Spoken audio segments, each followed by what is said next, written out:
नमस्कार दोस्तों, आप सभी का स्वागत है। आज हम आपके लिए लेकर आए हैं मध्यकालीन भारत का इतिहास का मास्टर वीडियो। दोस्तों, इसमें मात्र 1.5 घंटे में मध्यकालीन भारत का संपूर्ण इतिहास समाप्त किया गया है और महेश बनवाल जी की जो पुस्तक है एनसीईआरटी सार संग्रह, उसी का पूरा मध्यकालीन भारत का इतिहास आपको बताया जाएगा इसमें।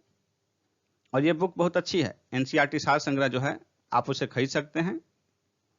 इसलिए दोस्तों, जो लोग पीडीएफ की डिमांड करते हैं, आप इस बुक को खरीद लीजिए, बहुत अच्छी है। यदि इसको आपको वीडियो फॉर्मेट में चाहिए तो हम प्रोवाइड कर रहे हैं, और यदि पीडीएफ चाहिए तो आप किताब खरीद लीजिए। और दोस्तों, इसमें पूरा कंप्लीट किया गया है, आप इसे शुरू से अंत तक देखिए। सिर्फ 1.5 घंटे में आपका मध्यकालीन भारत का इतिहास एक बार रिवीजन हो जाएगा, अच्छे कंटेंट के साथ, गुणवत्तापूर्ण कंटेंट के साथ दोस्तों। इसलिए इस वीडियो को शुरू से अंत तक देखिए, और यदि पसंद आए तो इसे लाइक कीजिए और अधिक से अधिक शेयर कीजिए। आप जितना अधिक शेयर करेंगे, जितना अधिक व्यू करेंगे, हमें पता चलेगा कि आपको कितना पसंद आ रहा है। उसके बाद हम आगे भी अन्य सेगमेंट के भी बना पाएंगे दोस्तों। इसलिए इसे अभी शेयर कर दीजिए, लाइक कर दीजिए, और फिर पूरा वीडियो जरूर देखिए। और इसके बाद हम जल्दी ही आधुनिक भारत का भी लेकर आएंगे। और साथ ही दोस्तों, जो लोग नए हैं, चैनल को सब्सक्राइब नहीं किया अब तक, सब्सक्राइब कर लें ताकि आगामी वीडियोज की सूचना आप तक पहुंच सके। तो चलिए शुरू करते हैं मध्यकालीन भारत का इतिहास। मध्यकालीन भारत में शुरू में हम लोग देखते हैं भारत पर मुस्लिम आक्रमण। तो देखिए, भारत पर आक्रमण करने वाले प्रथम मुस्लिम आक्रमणकारी मूलतः अरब के निवासी थे। वर्ष 711 ईस्वी में भारत पर सर्वप्रथम मुस्लिम आक्रमण उबैदुल्लाह के नेतृत्व में हुआ था। 712 ईस्वी में मोहम्मद बिन कासिम ने सिंध के राजा दाहिर को पराजित कर थट्टा के समीप स्थित देवल बंदरगाह को अपने अधिकार में ले लिया था।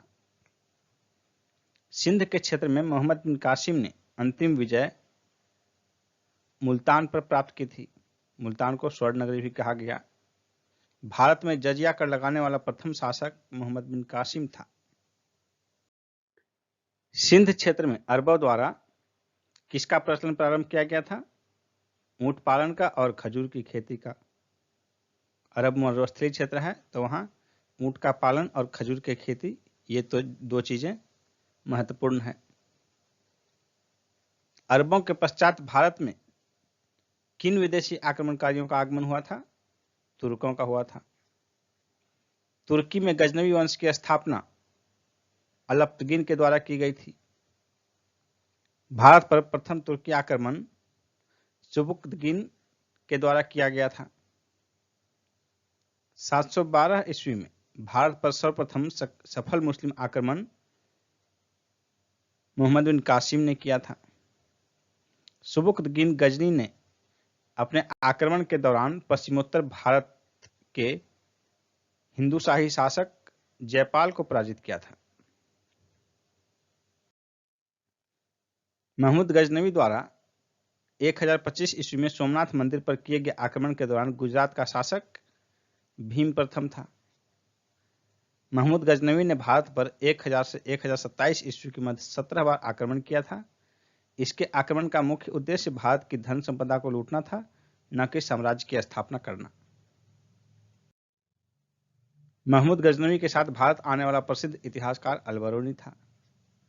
अल-बरूनी द्वारा किताबुल हिंद, उत्बी द्वारा किताबुल यामिनी और फिरदौसी द्वारा शाहनामा नामक पुस्तक की रचना की गई। फिरदौसी को पूर्व का होमर कहा जाता है। महमूद गजनवी के पश्चात महमूद गोरी द्वारा भारत पर प्रथम आक्रमण 1175 ईस्वी में मुल्तान पर किया गया था। मोहम्मद गोरी को 1178 ईस्वी में अनहिलवाड़ा पर आक्रमण करने के दौरान भीम द्वितीय ने पराजित किया था। भीम द्वितीय को ही मूलराज कहा जाता है। तराइन का प्रथम तथा द्वितीय युद्ध मोहम्मद गोरी और पृथ्वीराज के बीच लड़ा गया था। तराइन के युद्ध का परिणाम देखिए। प्रथम युद्ध 1191 ईस्वी में, दूसरा 1192 में मोहम्मद गोरी और पृथ्वीराज चौहान के बीच हुआ था। पहले में मोहम्मद गोरी पराजित हुआ, दूसरे में मोहम्मद गोरी की विजय हुई। मोहम्मद गोरी ने कन्नौज के शासक जयचंद को चंदावर के युद्ध में पराजित किया था 1194 में। तराइन के द्वितीय युद्ध में विजय के बाद मोहम्मद गोरी ने जयचंद पर आक्रमण किया था। चंदावर के युद्ध में जयचंद को हराया उसने। मोहम्मद गौरी के साथ भारत आने वाला प्रसिद्ध सूफी संत शेख मोइनुद्दीन चिश्ती थे। मोहम्मद गौरी ने अपने सिक्कों पर देवी लक्ष्मी की आकृति बनवाई थी। बख्तियार खिलजी मोहम्मद गौरी का एक साधारण दास था जिसने बंगाल और बिहार पर विजय प्राप्त की। इसने अपने आक्रमण के दौरान नालंदा और विक्रमशिला विश्वविद्यालय को नष्ट कर दिया था। मोहम्मद गौरी की मृत्यु के बाद उसका साम्राज्य उसके 3 गुलामों द्वारा नियंत्रित किया गया, यल्दोज, कुबाचा और कुतुबुद्दीन ऐबक। अब देखिए दिल्ली सल्तनत, ये चार्ट है आपके सामने, दिल्ली सल्तनत के वंश। इसको देखिए पूरा चार्ट है, वंश हैं ये 5 वंश और उन 5 वंशों में शासक की हायरार्की है, नीचे दी गई है लगातार। इसको थोड़ा हम लोग जूम करके देखते हैं। देखिए दिल्ली सल्तनत में पहला वंश था गुलाम वंश, इसमें 11 शासक हुए। उसके बाद दूसरा वंश हुआ खिलजी वंश, 5 शासक हुए। उसके बाद तुगलक वंश में 9 शासक हुए, सैयद वंश में 4 शासक हुए और उसके बाद लोधी वंश में 3 शासक हुए। और अंतिम शासक लोधी वंश का था इब्राहिम लोधी 1526, और इसके बाद 1526 से ही बाबर और इब्राहिम लोधी के बीच जो युद्ध हुआ, उसके बाद बाबर द्वारा भारत में मुगल साम्राज्य की स्थापना की गई। तो इसमें देखिए पहले हम लोग एक एक करके देखेंगे सभी वंश को। गुलाम वंश में देखिए कुतुबुद्दीन ऐबक, उसके बाद आराम शाह, उसके बाद इल्तुतमिश, फिर रुकनुद्दीन फिरोज, और इसी प्रकार आगे वंशज आते हैं। उसी तरह खिलजी वंश के वंशज हैं। रुकनुद्दीन फिरोज के बाद देखिए रजिया सुल्तान, मुइजुद्दीन बहराम शाह, मसूद शाह, नसरुद्दीन महमूद। उसके बाद बलबन का राजवंश आता है, गयासुद्दीन बलबन, मुइजुद्दीन कैकुबाद, कैकुमर्स। इसे देखिए दिल्ली सल्तनत का वास्तविक संस्थापक इल्तुतमिश दिल्ली सल्तनत का वास्तविक संस्थापक था, जिसका शासनकाल 1210 से 1236 ईस्वी तक था। इल्तुतमिश ने दिल्ली सल्तनत के स्थायित्व के लिए अनेक कार्य किए, जैसे कि तुर्क ए चहलगानी का गठन, विरोधियों का दमन, नवीन प्रकार के सिक्कों का प्रारंभ। इल्तुतमिश ने सुल्तान ए आजम की उपाधि धारण की थी। यह दिल्ली को राजधानी बनाने वाला प्रथम शासक था। इल्तुतमिश से पहले कुतुबुद्दीन ऐबक के समय में राजधानी थी लाहौर। गुलाम वंश का संस्थापक कौन था? कुतुबुद्दीन ऐबक। 25 जून 1206 ईस्वी को कुतुबुद्दीन ऐबक का राज्याभिषेक लाहौर में हुआ था। कुतुबुद्दीन ऐबक ने अपने साम्राज्य की राजधानी लाहौर को घोषित किया था। भारत में तुर्की राज्य का संस्थापक कुतुबुद्दीन ऐबक को माना जाता है। ऐबक ने कभी सुल्तान की उपाधि धारण नहीं की थी। इसने केवल मलिक और सिपह सालार का पद धारण किया था। कुतुबुद्दीन ऐबक को उसकी उदारता तथा अत्यधिक दान देने के कारण लाख बख्श कहा जाता था। अत्यंत सुरीली आवाज में कुरान पढ़ने के कारण ऐबक को कुरान ख्वां की उपाधि से भी नवाजा गया था। भारत की प्रथम मस्जिद कुव्वत उल इस्लाम मस्जिद की स्थापना कुतुबुद्दीन ऐबक द्वारा कराई गई थी। कुतुबुद्दीन ऐबक ने सूफी संत ख्वाजा कुतुबुद्दीन बख्तियार काकी के नाम पर कुतुब मीनार का निर्माण करवाया था। कुतुबुद्दीन ऐबक की मृत्यु हुई 1210 ईस्वी में चौगान खेलते समय घोड़े से गिर जाने के कारण। चौगान जो है आधुनिक पोलो के समान एक गेम होता है। कुतुबुद्दीन ऐबक की मृत्यु के बाद उसका पुत्र आराम शाह को अपदस्थ कर गुलाम वंश का अगला शासक इल्तुतमिश बना। इल्तुतमिश सुल्तान बनने के पूर्व बदायूं का सूबेदार था। बदायूं प्रांत का सूबेदार था इल्तुतमिश। दिल्ली सल्तनत का वास्तविक संस्थापक इल्तुतमिश को माना जाता है। इल्तुतमिश दिल्ली सल्तनत का प्रथम सुल्तान था जिसने दिल्ली को अपनी राजधानी बनाई तथा बगदाद के खलीफा से सुल्तान की उपाधि प्राप्त की, क्योंकि इल्तुतमिश से पहले राजधानी लाहौर थी। इल्तुतमिश ने 40 योग्य तुर्क गुलामों को मिलाकर एक दल का गठन किया जो कहलाता था चालीसा दल तुर्कान ए चहलगानी। मंगोल आक्रमणकारी चंगेज खां भारत के उत्तर पश्चिम सीमा पर जिसमें आया था, उस समय दिल्ली सल्तनत में इल्तुतमिश का ही शासन था। इल्तुतमिश ने भारत में इक्ता व्यवस्था को प्रारंभ किया था। इक्ता एक अरबी शब्द है जिसका अर्थ होता है भूमि को लेने वाले इक्तादार। 1236 ईस्वी में दिल्ली सल्तनत की गद्दी पर बैठने वाला प्रथम तथा अंतिम मुस्लिम महिला शासिका थी रजिया सुल्तान। रजिया के सुल्तान बनने के पश्चात गुलाम याकूत को किस पद पर नियुक्त किया गया था? अमीर आखुर। रजिया सुल्तान के विद्रोही अमीरों ने रजिया की हत्या करवाकर बहराम शाह को दिल्ली की गद्दी पर बैठाया था। बहराम शाह के कार्यकाल में नायब ए ममलिकात के पद का सृजन किया गया, जिसमें संपूर्ण अधिकार निहित होते थे। इस पद पर सर्वप्रथम एतगिन को नियुक्त किया गया था। दिल्ली सल्तनत के शासक नसरुद्दीन महमूद ने बलबन को नायब ए ममलिकात के पद पर नियुक्त किया और फिर यहीं से शुरू होता है बलबन का सत्ता में पोजीशन, सत्ता पर कब्जा करना। बलबन को उलुग खां की उपाधि नसरुद्दीन महमूद ने ही दी थी। दिल्ली का सुल्तान बनने के पश्चात तुर्क ए चहलगानी को बलबन ने समाप्त किया। अपने विरोधियों के प्रति कठोर लौह तथा रक्त की नीति का पालन करने वाला सुल्तान था बलबन।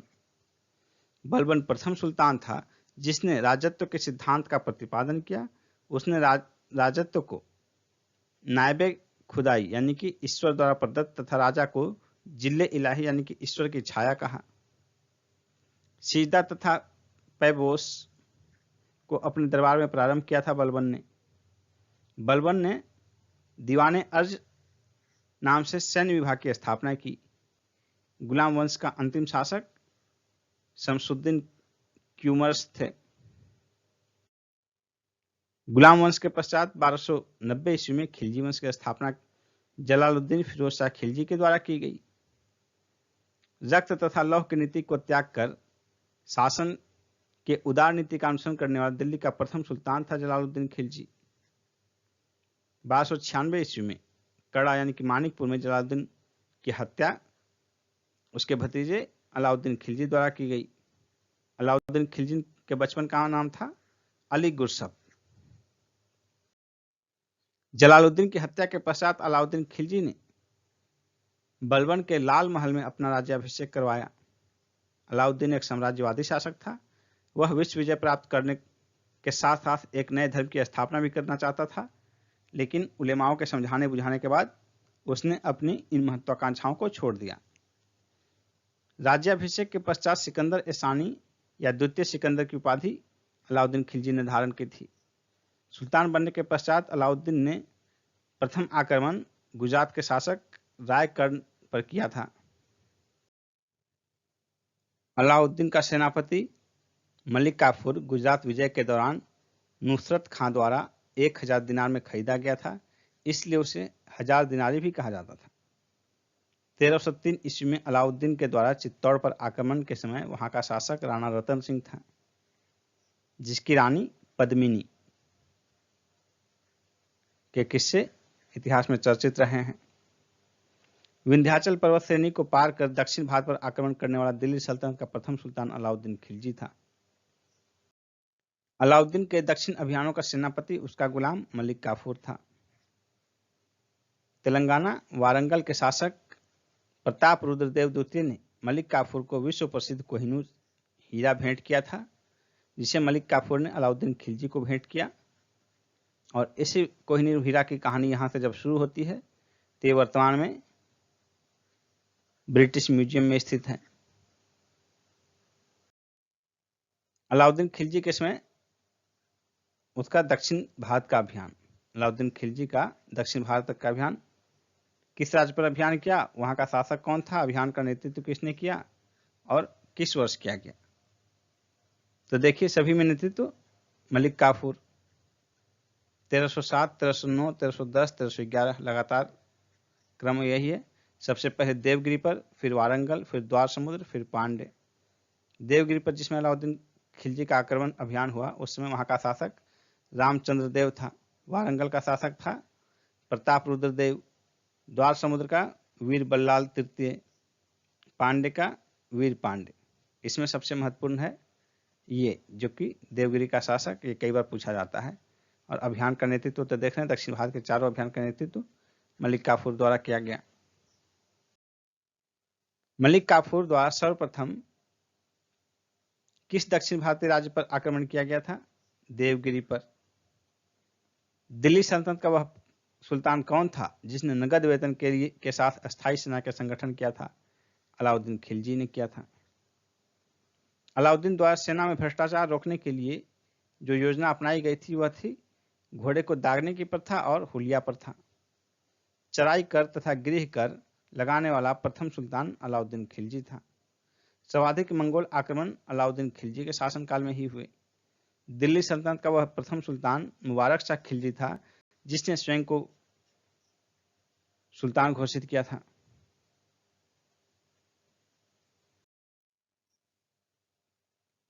घोड़े के नाल के आकार के मेहराब का प्रयोग सर्वप्रथम अलाई दरवाजा में किया गया था। दिल्ली के अलाई दरवाजा में अलाउद्दीन द्वारा सैनिकों को सस्ते मूल्यों पर वस्तुओं को प्रदान करने के लिए बाजार नियंत्रण की नीति अपनाई गई थी।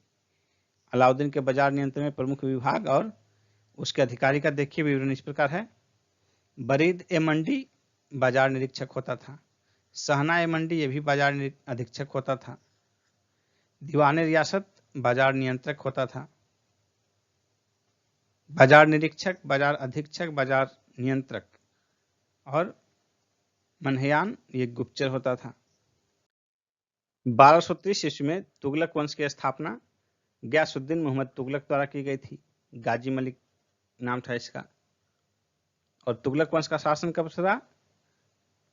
1320 में शुरू हुआ, 1414 ईस्वी तक। सल्तनत काल में नहरों का निर्माण तथा डाक व्यवस्था का आरंभ करने वाला प्रथम सुल्तान गयासुद्दीन तुगलक था।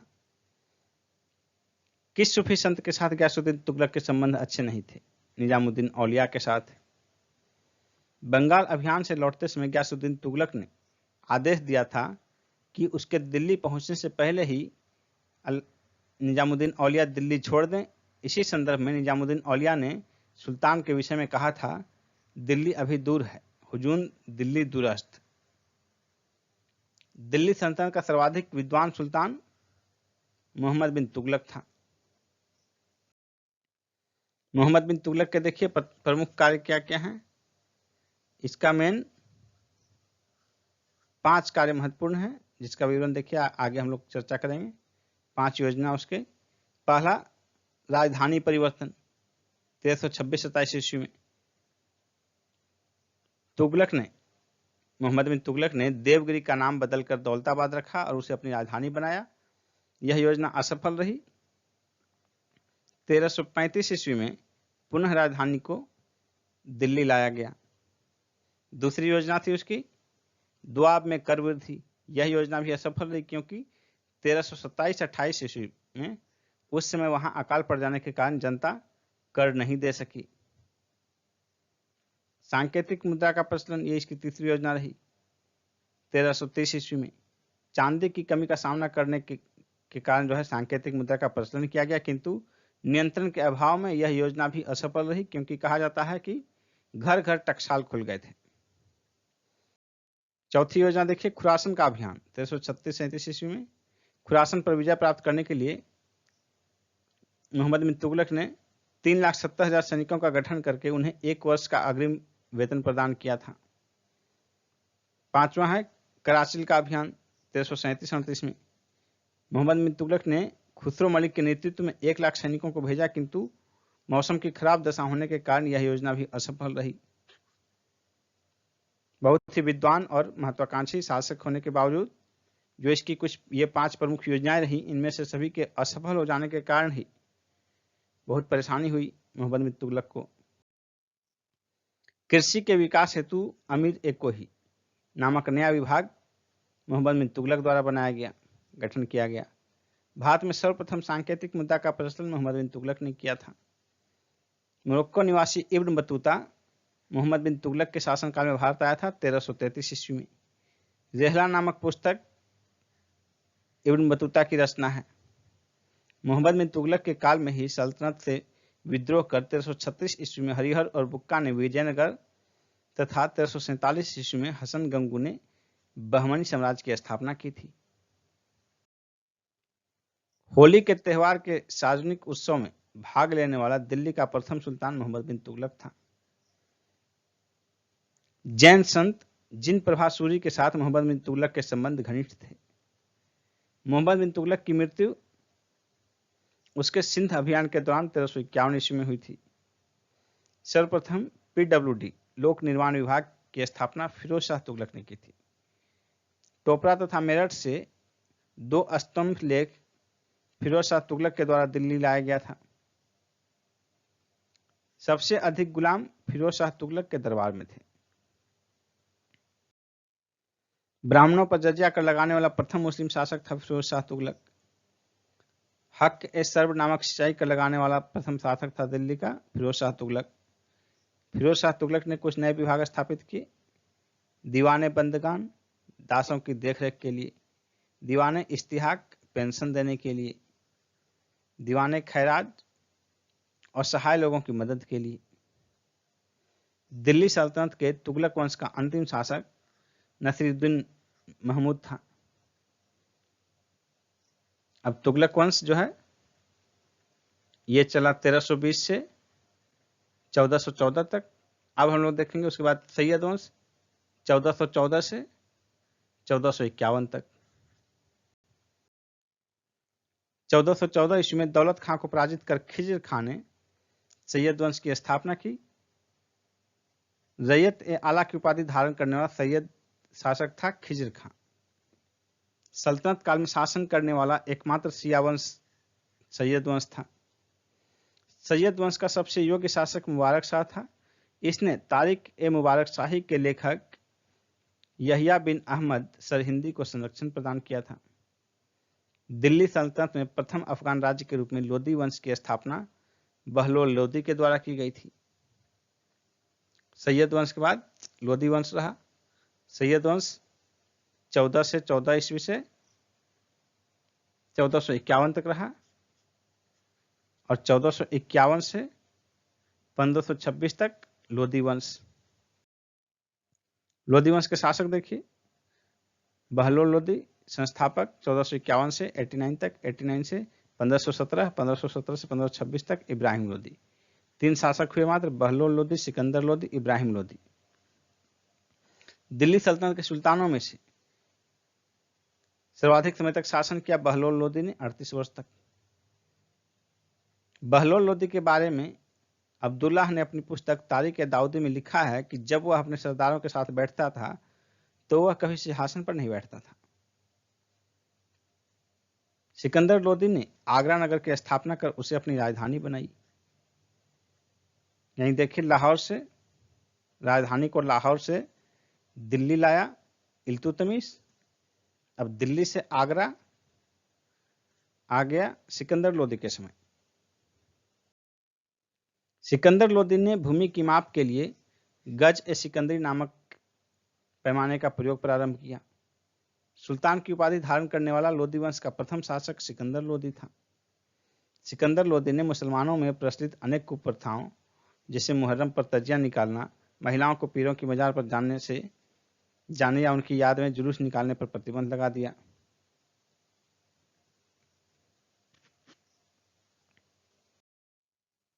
दिल्ली सल्तनत कालीन राजवंश जो है उसका संक्षिप्त विवरण देखिए आपके सामने है।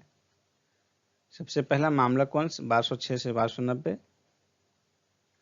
84 वर्ष तक शासन। उसके बाद खिलजी वंश, फिर तुगलक वंश, फिर सैयद वंश, फिर लोदी वंश। ये थे दिल्ली सल्तनत के शासन वंश का शासन। अब देखिए इसमें सबका शासन काल दिया है कुल 84 वर्ष, 30 वर्ष, 94 वर्ष, 37 वर्ष, 76 वर्ष। कभी कभी एग्जाम में क्वेश्चन पूछते हैं इनका किसका रहा, किस वंश का शासन सबसे अधिक रहा। तो इसमें देखिए तुगलक वंश सबसे अधिक रहा, 1 नंबर पर तुगलक वंश, दूसरे बाद मामलक वंश और फिर तीसरा लोदी वंश। संस्थापक देखिए सबका पहले ही बताया गया। मामलक वंश का संस्थापक कुतुबुद्दीन ऐबक, खिलजी वंश का संस्थापक जलालुद्दीन खिलजी, तुगलक वंश का संस्थापक गयासुद्दीन तुगलक, सैयद वंश का संस्थापक खिज्र खां और लोदी वंश का संस्थापक बहलोल लोदी। दिल्ली सल्तनत के वंशों में सर्वाधिक शासनकाल तुगलक वंश का रहा और न्यूनतम शासनकाल खिलजी वंश का रहा। खिलजी वंश मात्र 30 वर्ष। भारतीय संगीत पर प्रथम फारसी ग्रंथ लज्जत ए सिकंदर शाही की रचना सिकंदर लोदी के कार्यकाल में हुई। सिकंदर लोदी गुलरुखी नाम से कविताएं लिखा करता था। लोदी वंश के साथ साथ दिल्ली सल्तनत का अंतिम सुल्तान इब्राहिम लोदी था। यानी कि इब्राहिम लोदी लोदी वंश का ही नहीं बल्कि दिल्ली सल्तनत का भी अंतिम शासक था। 1518 ईस्वी में लड़े गए खातौली के युद्ध में इब्राहिम लोदी को महाराणा सांगा ने पराजित किया था। पानीपत के प्रथम युद्ध में बाबर ने इब्राहिम लोदी को पराजित किया 1526 ईस्वी में, और इसी के साथ लोदी वंश का अंत हुआ और मुगल साम्राज्य की नींव रखी गई। इब्राहिम लोदी की मृत्यु के पश्चात भारत में मुगल साम्राज्य की स्थापना हुई। इब्राहिम लोदी दिल्ली सल्तनत का एकमात्र सुल्तान था जो रणभूमि में वीरगति को प्राप्त हुआ था। भारत में पोलो खेलने का प्रचलन तुर्कों ने किया था। सल्तनत काल में दस्तार बंदगान उलेमा को कहा जाता था। अमीर खुसरो ने भारतीय संगीत यंत्र तबला और सितार का प्रचलन किया था। वर्तमान में जो तबला है और सितार है, इसका प्रचलन अमीर खुसरो ने किया था। हिंदी खड़ी बोली का जनक अमीर खुसरो को माना जाता है। विजयनगर साम्राज्य देखते हैं। स्थापना 1336 ईस्वी में हरिहर और बुक्का ने की थी। विजयनगर के शासक बुक्का प्रथम ने चीन के सम्राट के पास अपना राजदूत भेजा था। अभिलेखों में विजयनगर के किस शासक को पूर्वी, पश्चिमी तथा दक्षिणी सागरों का स्वामी कहा जाता है? बुक्का प्रथम को। हरिहर ने विजयनगर को अपनी द्वितीय राजधानी बनाया। विजयनगर के ध्वंसावशेष जो है हम्पी में विद्यमान है। विजयनगर का पहला शासक हरिहर द्वितीय था जिसने बहमनियों से गोवा को छीना। प्रसिद्ध विजय विठल मंदिर हम्पी में स्थित है। विजयनगर के राजा कृष्णदेव राय ने गोलकुंडा का युद्ध कुली कुतुब शाह के विरुद्ध लड़ा था। और देखिए दक्षिण भारत के विजयनगर के जो हैं राजवंश हैं। वंश, संस्थापक, समय और अंतिम शासक। संगम वंश, सालू वंश, तुलु वंश और अराविडु वंश। संगम वंश का संस्थापक हरिहर प्रथम 1336 से 56 तक रहा कार्यकाल हरिहर प्रथम का। अंतिम शासक विरूपाक्ष द्वितीय। सुलु वंश का सुलु नरसिंह प्रथम शासक हुआ, स्थापक हुआ। तुलु वंश का वीर नरसिंह संस्थापक रहा और अराविडु वंश का तिरुमल। इसके अंतिम शासक देखिए सदाशिव राय, तुलु वंश का सदाशिव राय और अराविडु वंश का रंग तृतीय। विजयनगर साम्राज्य की वित्तीय व्यवस्था की मुख्य विशेषता भू राजस्व थी। कृष्णदेव राय के दरबार में 8 तेलुगु कवियों को अष्टदिग्गज कहा जाता था, जिसमें एक था प्रसिद्ध तेनालीराम।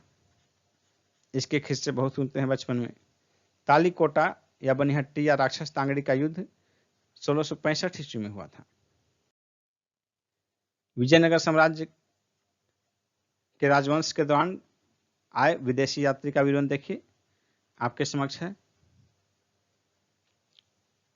निकोलो कोंटी इटली का यात्री था, देवराय प्रथम के शासनकाल में आया। इसने विजयनगर शहर का वर्णन किया है। Niccolo Conti. अब्दुल रज्जाक, ये फारस का था यात्री, देवराय द्वितीय के काल में आया था। विजयनगर सचिवालय का वर्णन किया है इसने। पायस, पुर्तगाली यात्री था, कृष्णदेवराय के दरबार में आया था। विजयनगर के शिल्प तथा व्यापार का वर्णन किया है इसने। बारबोसा, ये पुर्तगाल का था, कृष्णदेवराय के दरबार में आया था, सती प्रथा का वर्णन किया है। सीजर फ्रेडरिक पुर्तगाली था, सदाशिव राय के दरबार में आया था ये जब इसका शासनकाल था। विजयनगर साम्राज्य का वर्णन किया है। नूनीज, ये भी पुर्तगाली था, जब ये आया भारत तो इसमें शासक था अच्युत देव राय, इसने भी सती प्रथा का उल्लेख किया है। निकितिन, ये रूसी थे और मोहम्मद तृतीय के दरबार में आए थे उसी कार्यकाल में। विजयनगर की असमानता का वर्णन किया है इसने। प्रसिद्ध विजयनगर शासक कृष्णदेव राय के अधीन तेलुगु साहित्य का स्वर्ण युग था। जब राजा वाडियार ने मैसूर राज्य की स्थापना की तब विजयनगर साम्राज्य के शासक वेंकट द्वितीय था। अपनी मधुरा विजय कृति में अपने पति के विजय अभियानों का वर्णन करने वाली कवयित्री थी गंगा देवी। फैसलों की प्राचीन राजधानी द्वार समुद्र का वर्तमान नाम हैलबिड है। विजयनगर की प्राचीन राजधानी के स्रोत हम्पी के खंडहरों से मिलते हैं। वैदिक ग्रंथों के भाष्यकार सायन को आश्रय विजयनगर राजाओं द्वारा दिया गया था। देखिए राज्य कौन था, उसका संस्थापक, स्थापना वर्ष, किस राजवंश के थे, राजधानी और आगे विलय, इसका सूची दिया गया है। बरार राज्य का संस्थापक था फतह उल्लाह इमाम शाह 1484 ईस्वी में, इमाद शाही वंश का था। राजधानी थी एलिचपुर गाविलगढ़। इसका विलय हुआ 1574 ईस्वी में अहमदनगर में। उसी प्रकार देखिए आगे जो है बीजापुर, अहमदनगर और गोलकुंडा, इनका विलय हुआ तीनों का मुगल साम्राज्य में। और बीदर का विलय हुआ बीजापुर में। बीदर का संस्थापक अमीर अली बरीद, गोलकुंडा का कुली कुतुब शाह, ये बहुत बार बार पूछा जाता है, अहमदनगर का मलिक अहमद और बीजापुर का यूसुफ आदिल शाह।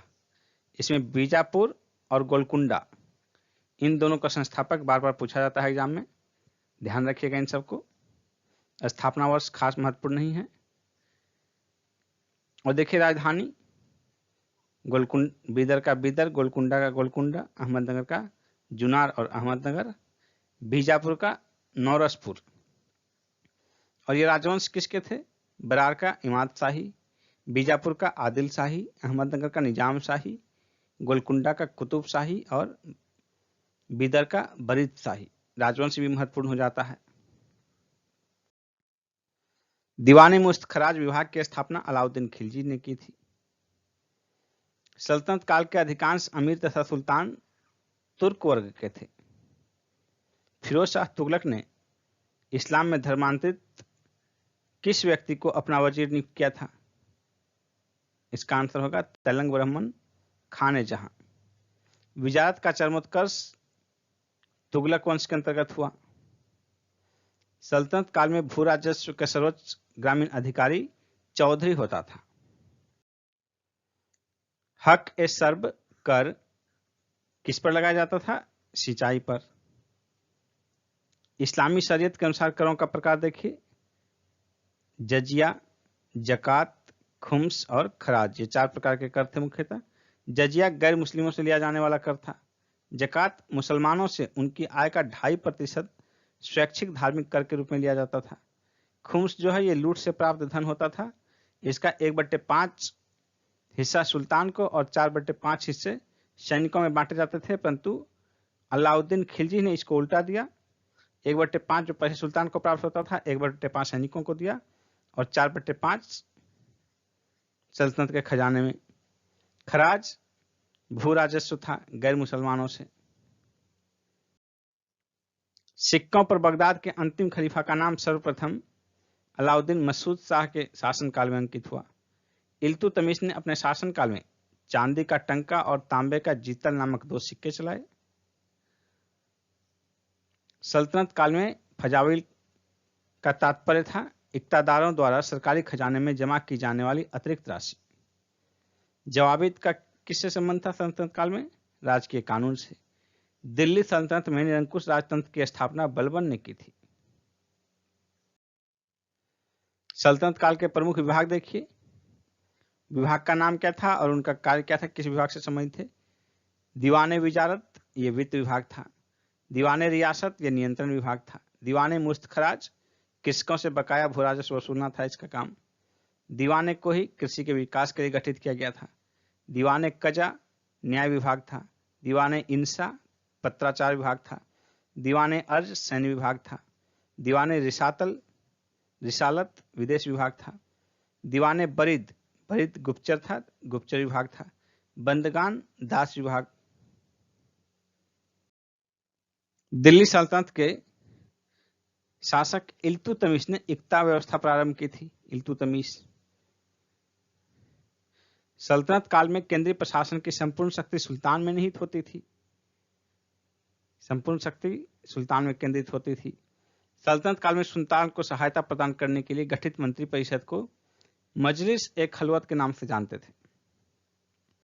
इक्तादारों पर नियंत्रण स्थापित करने के लिए ख्वाजा नामक अधिकारी की नियुक्ति बलबन द्वारा की गई थी। सल्तनत काल में भू राजस्व की दर सामान्यतः उपज का 20 से 25% तक होती थी। सल्तनत काल के प्रमुख अधिकारी आरिज ए मुमालिक सैन्य विभाग का प्रधान होता था। बरीद ए मुमालिक, बरीद देखिए, गुप्तचर विभाग का प्रधान होता था। सद्र ए सुदूर, धार्मिक विभाग। अमीर ए आखुर, घोड़े से संबंधित है, अश्वशाला का प्रधान। सर ए जानदार, सुल्तान के अंगरक्षकों का प्रमुख। अमीर ए हाजिब, दरबारी शिष्टाचार के नियमों को लागू करने वाला। दिल्ली का वह सुल्तान जिसने अपनी आत्मकथा लिखी थी, कौन सा सुल्तान था? फिरोज शाह तुगलक। अलाई दरवाजा का निर्माण अलाउद्दीन खिलजी ने करवाया था। कुतुब मीनार की 5वीं मंजिल का निर्माण फिरोज शाह तुगलक ने करवाया था। तूती ए हिंद के नाम से अमीर खुसरो को जाना जाता है, जिसका जन्म पटियाली एटा में हुआ था। वह कवि, इतिहासकार और संगीतज्ञ था। भारत में बलबन का मकबरा सबसे पहले शुद्ध इस्लामिक शैली में निर्मित हुआ था। किताबुल हिंद के लेखक अल-बरूनी थे। अमीर खुसरो ने खड़ी बोली के विकास में अग्रणी भूमिका निभाई थी। अब देखिए सल्तनत काल में महत्वपूर्ण निर्माण कार्य, प्रमुख इमारतें और उसके निर्माता। कुतुब मीनार, कुतुबुद्दीन ऐबक। कुव्वत उल इस्लाम मस्जिद, कुतुबुद्दीन ऐबक। 2.5 दिन का झोपड़ा, कुतुबुद्दीन ऐबक। उसके बाद देखिए ये तीनों इमारतें इल्तुतमिश द्वारा। सुल्तानगढ़ी का मकबरा, इल्तुतमिश का मकबरा, हौज ए शमसी या शमसी ईदगाह, ये तीनों इल्तुतमिश द्वारा निर्मित थे। बलबन का मकबरा का निर्माण बलबन ने कराया था। सीरी का किला का निर्माण अलाउद्दीन खिलजी। हौज ए अलाई अलाउद्दीन खिलजी द्वारा। जमात खाना मस्जिद अलाउद्दीन खिलजी द्वारा। हजार सितून अलाउद्दीन खिलजी द्वारा। अलाई दरवाजा का निर्माण अलाउद्दीन खिलजी ने करवाया था। उखा मस्जिद मुबारक शाह खिलजी। तुगलकाबाद का किला गयासुद्दीन तुगलक। गयासुद्दीन तुगलक का मकबरा मोहम्मद बिन तुगलक द्वारा। अब देखिए सल्तनतकालीन प्रमुख पुस्तकें, ग्रंथ और उनके लेखक।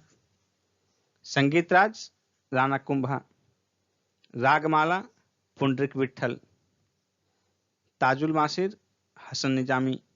तारीख दिल्ली अमीर खुसरो। तारीख मोहम्मदी मोहम्मद विहमद खान। तारीख इंद अल-बरूनी। इसमें ये दोनों पुस्तक बहुत ही महत्वपूर्ण है। और ये तारीख मुबारक शाही याहिया बिन अहमद सरहिंदी। फतवात ए जहांदरी जियाउद्दीन बर्नी, ये भी महत्वपूर्ण है। खजाइन ए फुतूह अमीर खुसरो, ये भी महत्वपूर्ण है। तारीख ए फिरोज शाही अफीक। तुगलकनामा अमीर खुसरो। फुतुहात ए फिरोज शाही फिरोज शाह। तारीख ए यामिनी उतबी।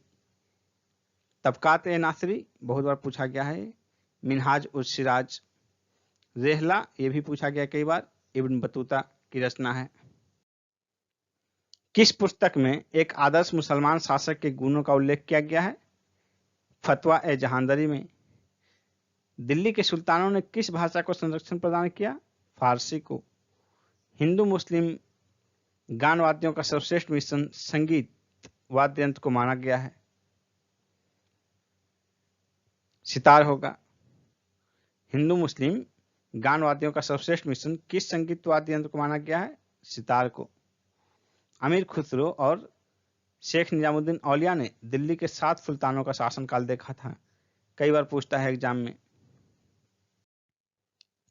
नवीन फारसी काव्य शैली सबक ए हिंदी अथवा हिंदुस्तानी शैली का जन्मदाता किसे कहा जाता है? अमीर खुसरो को कहा जाता है।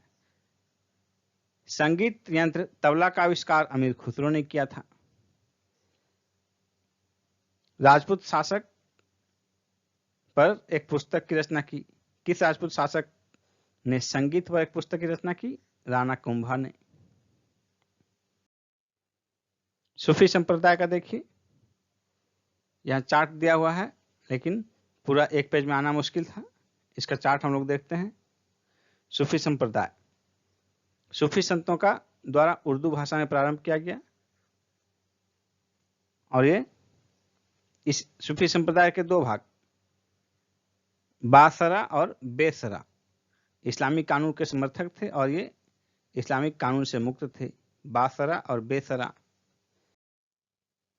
इस्लामिक कानून के समर्थक जो थे यानी कि बासरा, इसमें देखिए चिश्ती सिलसिला, सुहरावर्दी सिलसिला, कादरी सिलसिला और नक्शबंदी सिलसिला। इसमें भी देखिए चिश्ती सिलसिला का भारतीय संस्थापक ख्वाजा मोइनुद्दीन चिश्ती, सुहरावर्दी सिलसिला का भारतीय संस्थापक शिहाबुद्दीन सुहरावर्दी, कादरी सिलसिला का संस्थापक भारत में शेख अब्दुल कादिर जिलानी और नक्शबंदी का संस्थापक भारतीय प्रचारक ख्वाजा मोहम्मद बकी बिल्लाल बेरंग। अब देखिए, अब हम चलते हैं भारतीय इसका चिश्ती सिलसिला का। चिश्ती सिलसिला देखिए, संस्थापक भारत में ख्वाजा मोइनुद्दीन चिश्ती, दक्षिण भारत, उत्तर भारत। दक्षिण भारत में इसके अनुयायी बुहरहान और गेसुदराज, और उत्तर भारत में ख्वाजा बख्तियार काकी, बाबा फरीद, निजामुद्दीन औलिया, ये फरीद के शिष्य थे, हजरत अलाउद्दीन साबिर और नसीरुद्दीन चिराग ए दहलवी, ये सभी उत्तर भारत में थे। मोइनुद्दीन चिश्ती के यानी कि चिश्ती सिलसिला के ये समर्थक थे। भक्ति आंदोलन का प्रारंभ किसके द्वारा किया गया था? अलवार तथा नैनार संतों के द्वारा। कबीर किसके शिष्य थे? संत रामानंद के शिष्य थे। बुद्ध तथा मीराबाई के जीवन दर्शन में मुख्य समानता यह थी कि दोनों का मानना था कि संसार दुखपूर्ण है। रामानुज के अनुयायियों को वैष्णव कहा जाता था। कबीर तथा धर्मदास के मत संवादों का संकलन का शीर्षक अमर मूल कहलाता है। अब देखिए, ये सिलसिला है और संस्थापक किस सिलसिले के? चिश्ती सिलसिला का संस्थापक ख्वाजा मोइनुद्दीन चिश्ती। सुहरावर्दी का संस्थापक भारत में शिहाबुद्दीन सुहरावर्दी, बहाउद्दीन जकारिया। कादरी का शेख अब्दुल कादिर जिलानी। सत्तारी सिलसिले का शाह अब्दुल्ला सत्तारी। फिरदौसी का शेख बहाउद्दीन। नक्शबंदी का बाकी बिल्लाह। रामानुजाचार्य ने किस दर्शन का प्रतिपादन किया जिसमें ज्ञान से अधिक भक्ति को महत्वपूर्ण बताया गया है? यह होगा विशिष्ट अद्वैत। कोई व्यक्ति किसी व्यक्ति से उसका धर्म, संप्रदाय या जाति न पूछे, यह कथन रामानंद का है। आगे कबीर इनके शिष्य इनसे बहुत प्रभावित होते हैं, जो कहते हैं कि जाति न पूछो साधु की, पूछ लीजिए ज्ञान। कामरूप असम में वैष्णव धर्म को शंकर देव ने लोकप्रिय बनाया। शुद्ध अद्वैतवाद का प्रतिपादन वल्लभाचार्य ने किया। शुद्धाद्वैतवाद। भारत में भक्ति आंदोलन का पुनर्जन्म 15वीं-16वीं शताब्दी में हुआ। किस भक्ति संत ने स्वयं के संदेश के प्रचार हेतु सर्वप्रथम हिंदी भाषा का प्रयोग किया था? वे थे रामानंद। बीजक के रचयिता कबीर।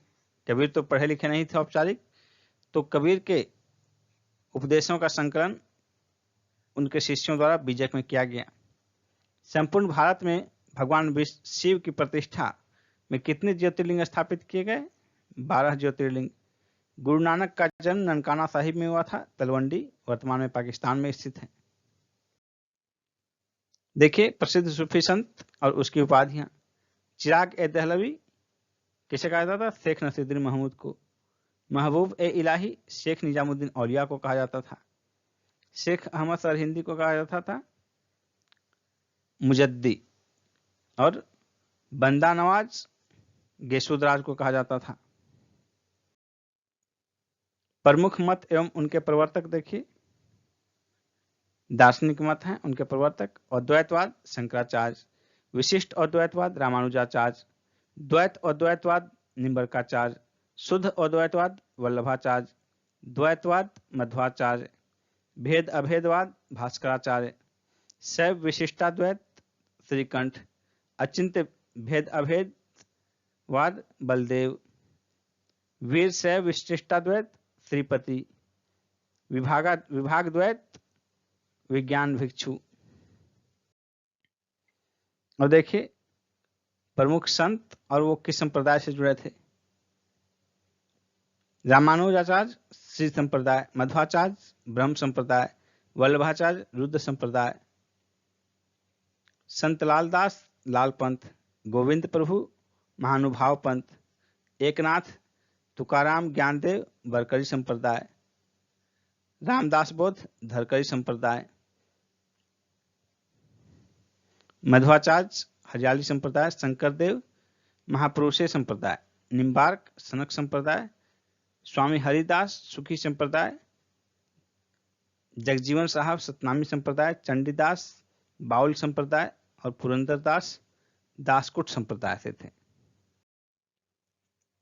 इसके अतिरिक्त देखिए नित्यानंद गोस्वामी चैतन्य पंथ के थे, गुरु नानक सिख संप्रदाय, दादू दयाल दादू पंथ या निपक्ष संप्रदाय, हित हरिवंश राधा वल्लभ संप्रदाय, रामानंद रामवंश संप्रदाय, श्रीचंद गुरु नानक के पुत्र थे, ये उदासी संप्रदाय के थे, जयनाथ विष्णुई संप्रदाय के थे, निरंजन की निरंजनी संप्रदाय के थे, रैदास रैदासी संप्रदाय के थे।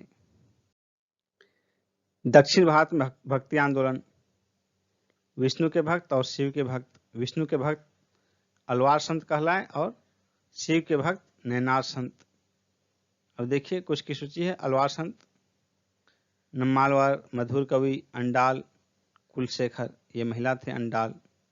नैनार संत देखिए माणिक्य वाचकर, सुंदर मूर्ति, तुरुज्ञान संबंदर और निरूणा बुक्करसु। गुरु नानक देव ने सिख धर्म की स्थापना जिस समय की उसमें शासक था सिकंदर लोदी। चैतन्य महाप्रभु ने वैष्णव संप्रदाय से संबंधित थे चैतन्य महाप्रभु। तुलसीदास अकबर और जहांगीर के समकालीन थे। किस सूफी संत के विचारों को सिखों के धर्म ग्रंथ आदि ग्रंथ में संकलित किया गया था? इसका आंसर होगा बाबा फरीदुद्दीन जंग ए शकर। मध्यकालीन भारत में संत रामानंद का जन्म 1299 ईस्वी में प्रयाग में हुआ था। ईस्टर त्योहार के पीछे ईसाइयों की क्या भावना है? सूली पर लटकाए जाने के बाद इसी दिन ईसा मसीह पुनर्जीवित हुए थे। भक्त तुकाराम जहांगीर के समकालीन थे। भारत में चिश्ती सूफी मत को ख्वाजा मोइनुद्दीन चिश्ती ने स्थापित किया था। सूफी संत मोइनुद्दीन चिश्ती की मान्यता थी कि संगीत ईश्वर के निकट पहुंचने का एक साधन है। ईश्वर केवल मनुष्य के सद्गुण को पहचानता है और उसकी जाति नहीं पूछता। आगामी दुनिया में कोई जाति नहीं होगी, यह सिद्धांत गुरु नानक का है। रामचरितमानस नामक ग्रंथ के रचयिता तुलसीदास थे। प्रसिद्ध सूफी संत हाजी वारिस अली शाह की मजार देवा शरीफ बाराबंकी उत्तर प्रदेश में स्थित है। शेख निजामुद्दीन औलिया बाबा फरीद के शिष्य थे। शेख निजामुद्दीन औलिया की दरगाह हजरत निजामुद्दीन दिल्ली में स्थित है। सिखों के धर्म ग्रंथ आदि ग्रंथ में बाबा फरीद के विचारों का भी संकलन किया गया है। प्रसिद्ध संत सलीम चिश्ती फतेहपुर सिकरी में निवास करते थे। शेख उल हिंद की पदवी शेख सलीम चिश्ती को प्रदान की गई थी। ईसा मसीह का जन्म बेथलहम में हुआ था, जो कि वर्तमान में फिलिस्तीन में स्थित है। ईसाइयों द्वारा गुड फ्राइडे इसलिए मनाया जाता है क्योंकि इस दिन ईसा मसीह को सूली पर चढ़ाया गया था। सूफीवाद सिलसिले में कौन सा साहित्य संगीत के विरुद्ध था? नक्शबंदी। किस सूफी संत ने कृष्ण को औलिया के रूप में माना था? शाह मोहम्मद गौस ने। 12 मासा की रचना मलिक मोहम्मद जायसी ने की थी। दारा शिकोह द्वारा एक प्रसिद्ध सिर ए अकबर शीर्षक के अंतर्गत उपनिषदों का फारसी में अनुवाद किया गया था। कृष्ण जीवन परक प्रेम वाटिका काव्य की रचना रसखार ने की थी। निजामुद्दीन औलिया ने भेंट करने से अलाउद्दीन खिलजी को इनकार कर दिया था। आदि शंकराचार्य द्वारा स्थापित 4 मठ देखिए कहाँ हैं और नाम क्या है? श्रृंगेरी मठ मैसूर में स्थित है, कर्नाटक राज्य में। गोवर्धन पीठ पुरी में, उड़ीसा में। शारदा पीठ ये द्वारका गुजरात में, और ये ज्योतिष पीठ बद्रीनाथ में। श्रृंगेरी पीठ भगवान शिव को समर्पित है। गोवर्धन पीठ बल्लभ और सुभद्रा। शारदा पीठ कृष्ण को समर्पित है, और ज्योतिष पीठ भगवान विष्णु को। मुगल वंश 1526 से 1857 तक रहा। देखिए शासक और उत्तराधिकारी कौन कौन हुए। सबसे पहला स्थापना किया था बाबर ने, जहीरुद्दीन मोहम्मद बाबर। ये तैमूर का 5वां वंशज था। तैमूर वंश से संबद्ध होने के कारण मुगलों को तिमूरियन भी कहा जाता है। बाबर के बाद हुमायूं, हुमायूं के बाद अकबर, उसके बाद जहांगीर, शाहजहां, औरंगजेब। देखिए शाहजहां के 4 बेटे थे, औरंगजेब, शाह शुजा, मुराद और दारा शिकोह। और देखिए मकबरे, मुगल शासकों के मकबरे कहाँ कहाँ थे। बाबर का आगरा और काबुल, हुमायूं दिल्ली, अकबर का सिकंदरा आगरा में, जहांगीर का लाहौर, और ये शाहजहां आगरा, औरंगजेब औरंगाबाद। औरंगजेब के उत्तराधिकारी देखिए, औरंगजेब के उत्तराधिकारी कौन कौन हुए। आजम शाह, बहादुर शाह प्रथम, मोहम्मद अकबर और मोहम्मद कमबख्श। तो अब शासक देखिए यहाँ जो पूरा है हायरार्की, और फिर बहादुर शाह की पीढ़ी आगे आई, 4 बेटे, उनमें से देखिए सबकी पीढ़ी आ गई, लेकिन शासक का क्रम देखिए। ये 6ठे नंबर पर औरंगजेब है, फिर 7 नंबर पर बहादुर शाह। बहादुर शाह के बाद शासक कौन बना, 8 नंबर देखिए जहांदर शाह, उसके बाद फर्रुखसियार 9 नंबर, फिर रफी उद्दरजात 10, फिर शाहजहां द्वितीय 11, फिर देखिए मोहम्मद शाह रंगीला 12 नंबर, फिर अहमद शाह बहादुर 13 नंबर, फिर आलमगीर द्वितीय 14 नंबर, शाह आलम द्वितीय 15, अकबर द्वितीय 16, फिर बहादुर शाह जफर। इनका निधन रंगून में हुआ था। मध्यकालीन भारत में मुगल शासक मूलतः चगताई तुर्क थे। बाबर मूलतः फरगना का निवासी था, वर्तमान में उज्बेकिस्तान का क्षेत्र है। भारत में मुगल शासक स्थापित करने वाला बाबर था। बाबर अपने पिता के पक्ष से तैमूर का वंशज था, 5वां वंशज, 5वीं पीढ़ी का, और माता के पक्ष से चंगेज खां का वंशज था। भारत में मुगल साम्राज्य की स्थापना बाबर ने की थी। मध्यकालीन भारत में मुगल शासक मूलतः चगताई तुर्क थे। बाबर को भारत पर आक्रमण करने के लिए किसने आमंत्रित किया था, आलम खां और राणा सांगा ने।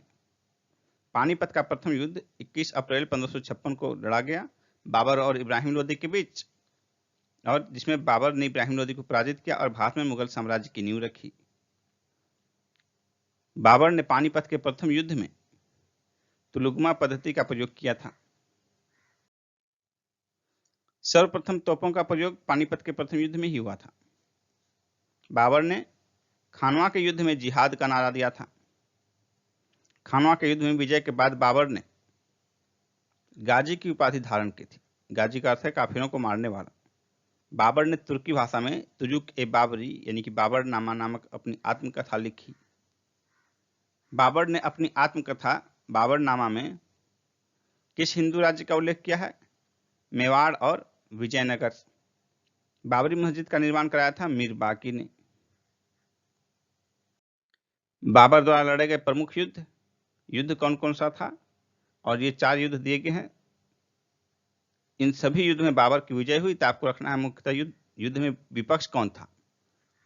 विजेता तो बाबर ही रहा, और विपक्ष कौन था ये याद रखना है, और इनका क्रम याद रखना है। ईस्वी देखिए लगातार दिया 1526, 27, 28, 29, ये तो लगातार है। तो आप लगातार याद रख लिए, क्रम भी याद रहेगा आपको, ईस्वी भी याद रहेगा सबका। एग्जाम में क्रम भी पूछा जा सकता है।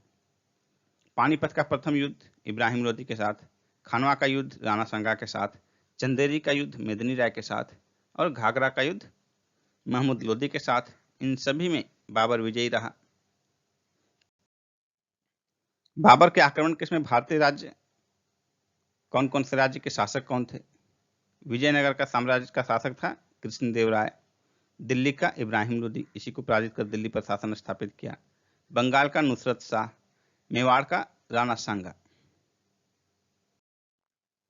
बाबर को उसकी उदारता के कारण लोग उसे कलंदर नाम से पुकारते थे। आगरा में बाबर ने ज्यामिति विधि से बाग लगाए। बाग का नाम है आराम बाग, नूरे अफगान के नाम से भी जाना जाता है। हुमायूं ने चुनार दुर्ग पर प्रथम बार 1532 ईस्वी में आक्रमण किया। हुमायूं ने कालिंजर का अभियान किस वर्ष किया था? 1530 ईस्वी में। कौन सा मुगल शासक ज्योतिष में विश्वास करता था?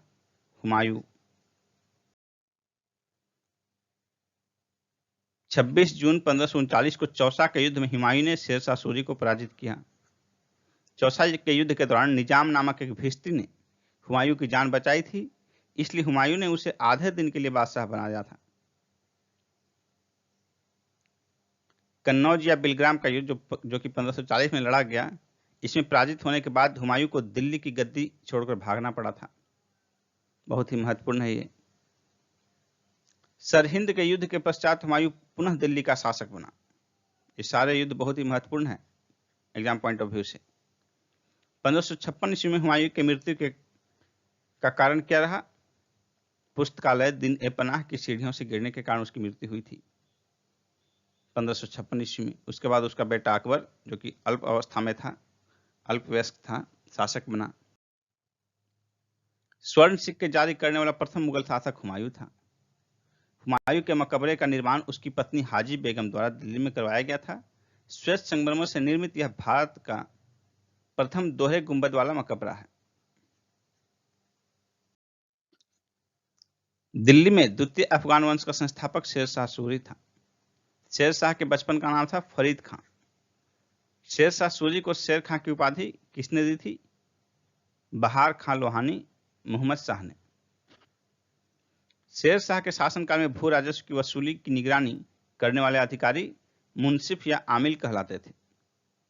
कन्नौज अथवा बेलग्राम के युद्ध में हुमायूं को पराजित कर दिल्ली का शासक शेरशाह सूरी बना। शेरशाह का मकबरा सासाराम में स्थित है, बिहार में। कृषकों की सहायता के लिए पट्टा तथा कबूलियत की व्यवस्था शेरशाह सूरी ने प्रारंभ की थी। शेरशाह सूरी ने ही ग्रैंड ट्रंक रोड का निर्माण करवाया था। शेरशाह की मृत्यु उसके कालिंजर अभियान के दौरान वहीं पर हुई, कालिंजर में। शेरशाह सूरी के शासनकाल में भूमि मापने के लिए गज ए सिकंदरी का प्रयोग किया जाता था। दिल्ली स्थित पुराने किले के भवन का निर्माण शेरशाह सूरी ने करवाया था।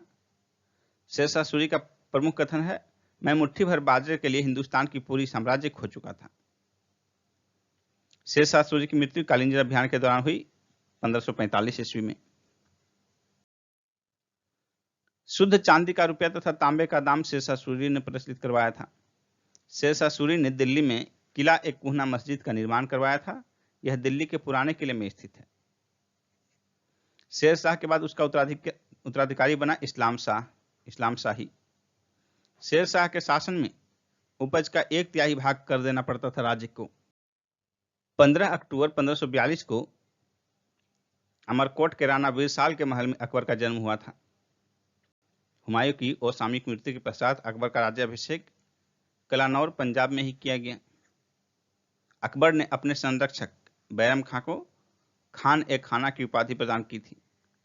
अकबर ने सर्वप्रथम वैवाहिक संबंध किस राजपूत वंश के साथ स्थापित किया था? कछवाहा राजपूत के साथ।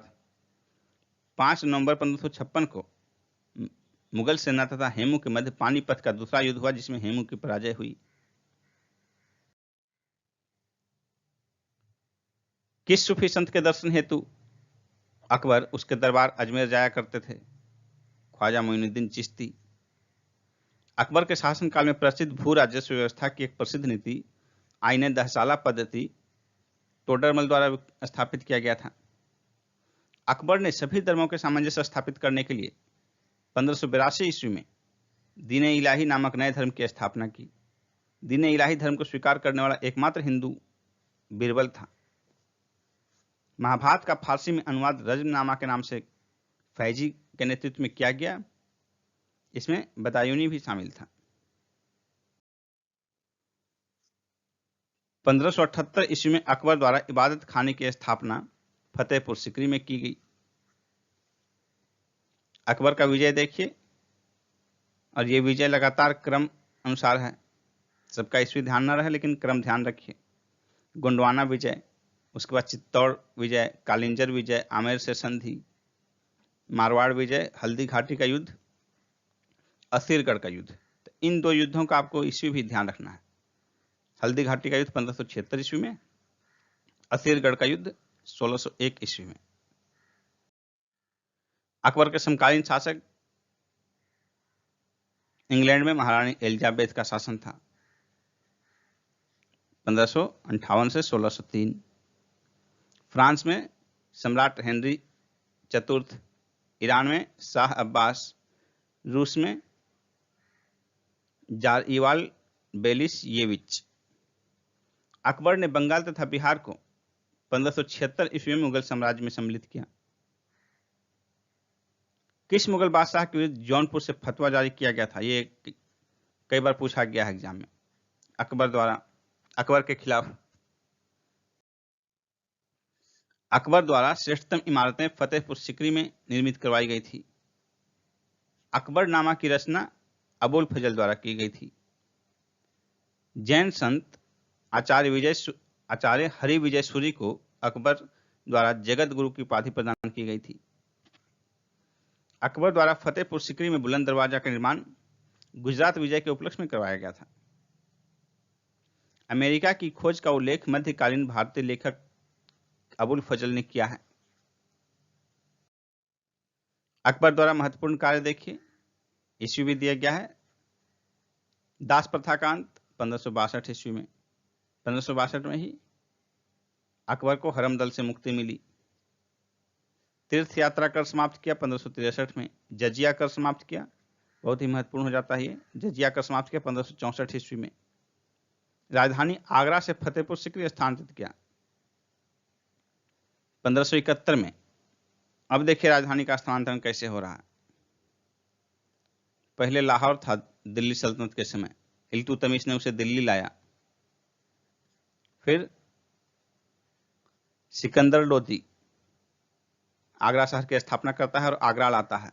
अब इसके बाद देखिए, अकबर आगरा से लेकर गया, फिर सिकंदर लोदी आगरा लाया, अकबर आगरा से फतेहपुर सीकरी स्थानांतरित करता है 1571 ईस्वी में। इबादत खाने की स्थापना 1575 में। इबादत खाने में सभी धर्मों का प्रवेश 1578 में। मजहर की घोषणा 1579 ईस्वी में। दीन इलाही की स्थापना 1582 में। इलाही संवत 83 में। राजधानी लाहौर स्थानांतरित। अब देखिए यहाँ से फिर लाहौर गया, लाहौर से शुरू हुआ था, फिर से यहाँ लाहौर लेकर गया 1585 में। प्रसिद्ध चित्रकार दसवंत अकबर के दरबार से संबंधित था। जब्ता प्रणाली अकबर द्वारा प्रारंभ की गई थी। 1576 ईस्वी में मेवाड़ के शासक महाराणा प्रताप तथा अकबर के सेनापति मान सिंह के मध्य हल्दी घाटी का युद्ध हुआ, जिसमें महाराणा प्रताप की पराजय हुई और अकबर की विजय हुई। 1601 ईस्वी में अकबर ने अंतिम सैन्य अभियान असीरगढ़ के किला पर किया था। अकबर ने किस प्रसिद्ध चित्रकार को सीरी कलम की उपाधि दी थी? अब्दुल समद को। बीरबल के बचपन का नाम था महेश दास। ग्वालियर में स्थित गुजरी महल मान सिंह के द्वारा बनवाया गया था। अकबर के दरबार में आने वाला प्रथम अंग्रेज था राल्फ फिंच। अकबर ने मोहम्मद हुसैन को जरी कलम की उपाधि प्रदान की थी। लीलावती नामक गणित की पुस्तक का फारसी भाषा में अनुवाद फैजी ने किया था। ईस्ट इंडिया कंपनी की स्थापना के समय भारत का शासक अकबर था। अबुल फजल की हत्या जहांगीर के द्वारा करवाई गई। 1582 ईस्वी में टोडरमल को दीवान ए अशरफ का पद दिया गया। अकबर की प्रमुख विजय: पानीपत का द्वितीय युद्ध 1556 ईस्वी में, गोंडवाना विजय 64 में, चित्तौड़गढ़ विजय 68, मारवाड़ विजय 70, हल्दी घाटी का युद्ध 76, असीरगढ़ का युद्ध 1601। अकबर के नवरत्न देखते हैं: बीरबल कवि प्रिय, नवरत्नों में सबसे बुद्धिमान माना जाता था। इसका जन्म 1528 ईस्वी में कालपी में एक ब्राह्मण परिवार में हुआ था। अकबर द्वारा स्थापित नया धर्म दीन इलाही स्वीकार करने वाला एकमात्र हिंदू बिरबल ही था। अबुल फजल ये सूफी शेख मुबारक के पुत्र थे। जन्म 1550 ईस्वी में हुआ था। इन्होंने अकबरनामा तथा आईन अकबरी की रचना की। तानसेन, जिसका मूल नाम था रामतनु पांडे। मिर्जा तानसेन का जन्म ग्वालियर में हुआ था। ये संगीत कला में अत्यधिक निपुण थे। इन्हें संगीत सम्राट भी कहा जाता है। अकबर ने इन्हें कंठाभरण वाणी विलास की उपाधि प्रदान किया था। अब्दुल रहीम खान खाना ये बैरम खां के पुत्र थे। इन्होंने तुर्की में लिखे बाबरनामा का फारसी में अनुवाद किया। अकबर ने इन्हें खान ए खाना की उपाधि से सम्मानित किया था। मान सिंह ये आमेर के राजा भारमल के पोता और भगवान दास के पुत्र थे। इन्होंने अकबर के साम्राज्य विस्तार में महत्वपूर्ण भूमिका निभाई। मृत्यु 1611 ईस्वी में हुई। टोडरमल, इसका जन्म अवध के सीतापुर में हुआ था। इनकी प्रसिद्धि का मुख्य कारण इनके द्वारा किया गया भूमि सुधार था। दीवान ए अशरफ के पद पर रहकर इन्होंने भूमि सुधार का सफल आयोजन चलाया। फैजी अबुल फजल के बड़े भाई थे। फैजी इन्होंने महाभारत तथा भगवत गीता का फारसी अनुवाद किया और अकबरनामा ग्रंथ की रचना की। फकीर अजियुद्दीन ये अकबर के निजी हकीम चिकित्सक थे और मित्र भी थे। अकबर ने प्रसन्न होकर उन्हें अपने नवरत्नों में शामिल किया था। मुल्ला दो प्याजा अपनी बुद्धिमानी और वाक्पटुता के कारण ये नवरत्नों में शामिल किए गए थे। इनको खाने में दो प्याजा व्यंजन अत्यधिक पसंद होने के कारण इनका नाम अकबर ने मुल्ला दो प्याजा कर दिया। 1605 ईस्वी में जहांगीर का राज्याभिषेक आगरा में किया गया। जहांगीर की पत्नी नूरजहां के बचपन का नाम मेहरुन्निसा था। जहांगीर से विवाह के पश्चात नूरजहां ने नूरजहां गुट का निर्माण किया, जिसके सदस्य थे शाहजादा खुर्रम शाहजहां, अस्मत बेग नूरजहां की मां, एतमादुद्दौला या मिर्जा गियास बेग नूरजहां के पिता, आसफ खां नूरजहां का भाई। और यह गुट 1627 ईस्वी तक प्रभावी रहा। मुगल चित्रकला अपनी प्रकाष्ठा पर जहांगीर के शासनकाल में ही पहुंचा।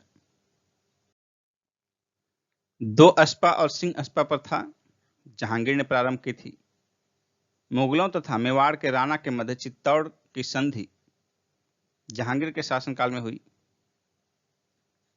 ईस्ट इंडिया कंपनी ने जहांगीर के दरबार में अपने पहला दूत भेजा था, विलियम हॉकिंस को।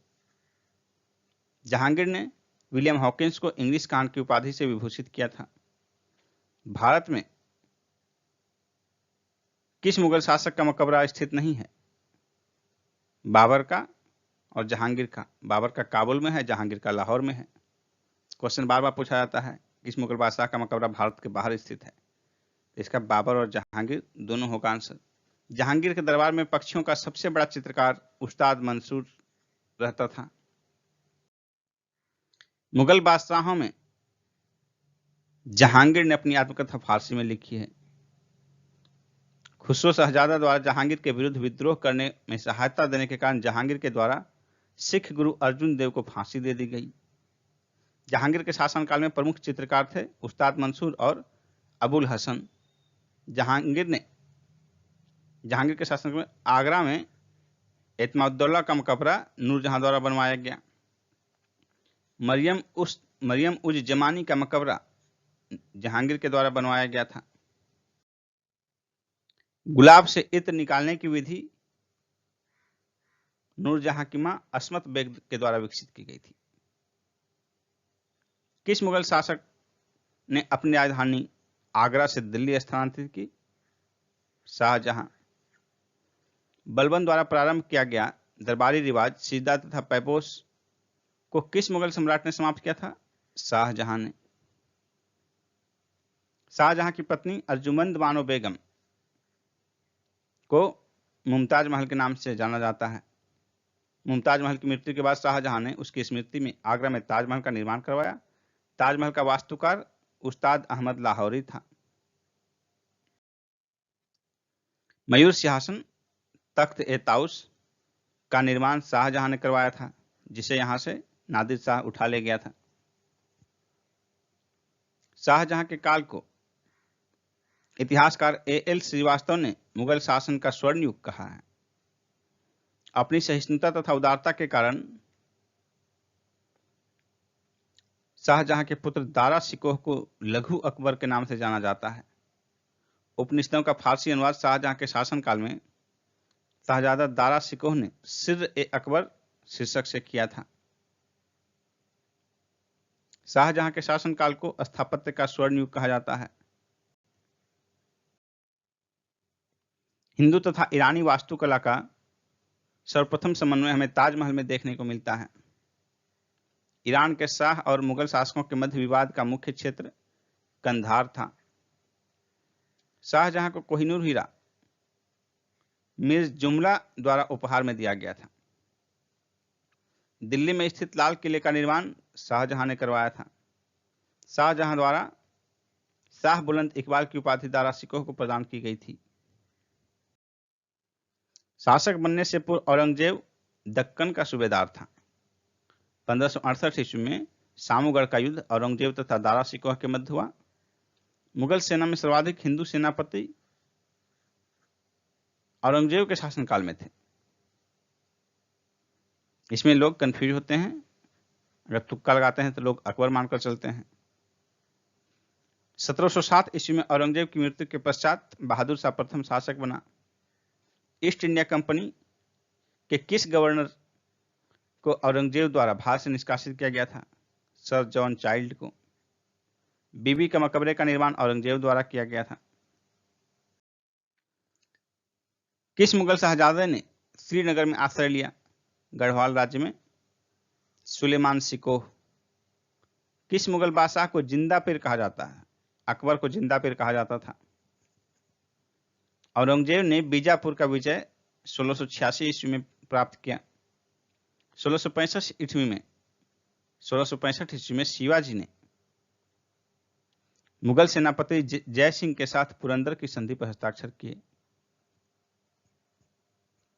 अब देखिए मुगलकालीन भू राजस्व प्रणाली। खेत बटाई, खेत में ही अनाज का बंटवारा। लंक बटाई, अनाज को खलिहान से लाकर बिना भूसा निकाले बटाई। रास बटाई, अनाज से भूसा निकालकर बटाई। शासक, मुगल शासक और उसके वजीर और वकील उसके शासनकाल में। बाबर के समय में मेहदी ख्वाजा, हुमायूं के समय में निजामुद्दीन अहमद तथा हिंदू बेग, अकबर के समय बैरम खां, जहांगीर के समय यह पद रिक्त था और शाहजहां ने इस पद को समाप्त कर दिया। जजिया कर पुनः किस मुगल सम्राट द्वारा लगाया गया था? अकबर के द्वारा, औरंगजेब के द्वारा। अकबर ने फिर इसे समाप्त किया था, उसके बाद औरंगजेब द्वारा पुनः लगाया गया। औरंगजेब ने जोधपुर के शासक जसवंत सिंह को 1658 ईस्वी के धर्मत के युद्ध में पराजित किया था। धर्मत जो है मध्य प्रदेश में है, उज्जैन का क्षेत्र। मुगल बादशाह औरंगजेब का 2 बार राज्याभिषेक हुआ था। औरंगजेब द्वारा चलाए गए जिहाद का अर्थ था दारुल इस्लामी। औरंगजेब के काल में बुंदेला सरदार छत्रसाल ने विद्रोह किया था। इसके काल में सतनामी विद्रोह हुआ था।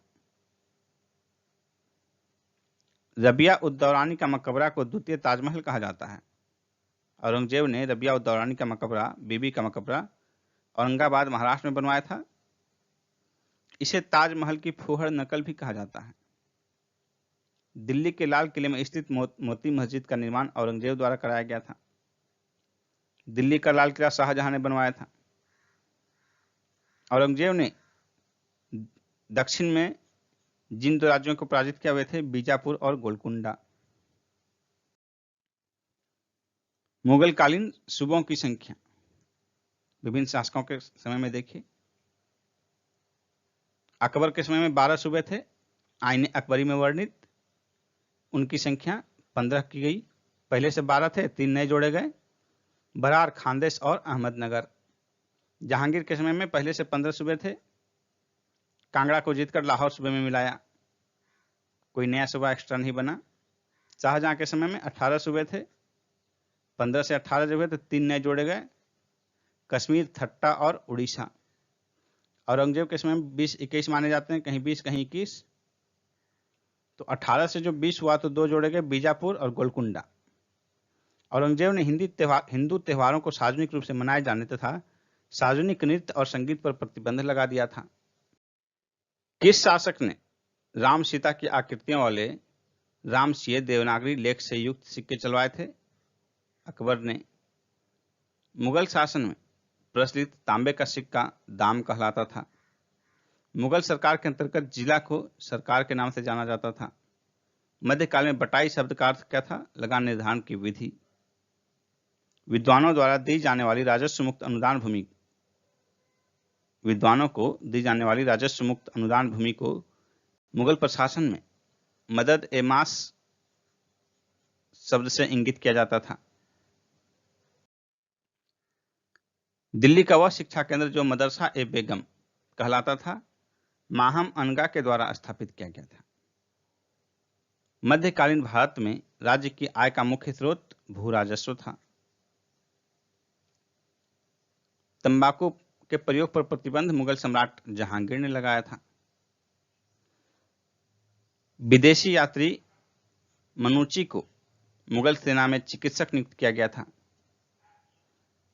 मुगल काल में सेना का प्रधान मीर बख्शी होता था। मनसबदारी प्रथा का संस्थापक अकबर था 1575 ईस्वी में। इसका उद्देश्य क्या था? प्रशासन का संचालन। अकबर की मनसबदारी व्यवस्था मंगोलों की दशमलव पद्धति पर आधारित थी। मुगल काल में राज्य अधिकारियों को वेतन के रूप में जो भू राजस्व आवंटित किया जाता था उसे जागीर कहा जाता था। मनसबदारी के संदर्भ में दुअस्पा और सिंह अस्पा व्यवस्था जहांगीर ने लागू किया। दुअस्पा का तात्पर्य है जिसके पास 2 घोड़े थे और सिंह अस्पा जिसके पास 3 घोड़े होते थे। जात किसी मनसबदार का व्यक्तिगत वेतन तथा उसके दर्जे का सूचक था, जबकि सवार उसके द्वारा रखे जाने वाले घुड़सवारों की संख्या का सूचक था। मुगल कालीन उच्च अधिकारी विभाग और उच्च अधिकारी देखिए। दीवाने मनसा सुल्तान के आदेश को लिखने और डाक संबंधी कार्य करने वाले अधिकारी होता था। दीवाने वजारत का क्या कार्य था? लगान, अर्थव्यवस्था, राज्य के आय व्यय, मंत्रियों के कार्य की देखरेख। दीवाने कजा न्याय विभाग, काजी उल कुजात इसका चीफ होता था। दीवाने बरीद, बरीद का मतलब गुप्तचर विभाग, बरीद ए मुमालिक इसका उच्च अधिकारी होता था। दीवाने आरिज सेना की भर्ती, रसद, शिक्षा, संगठन आदि की देखरेख करता था। दीवाने रिसालत विदेश विभाग होता था। मुहतसिब ये प्रजा के नैतिक आचरण का नियंत्रण करता था। वाकिया नवीस समाचार लेखक होता था। खुफिया नवीस गुप्त पत्र लेखक होता था। दरोगा ए डाक गुप्तचर विभाग का प्रमुख होता था। इसके अतिरिक्त यह पत्र व्यवहार का प्रभारी भी होता था।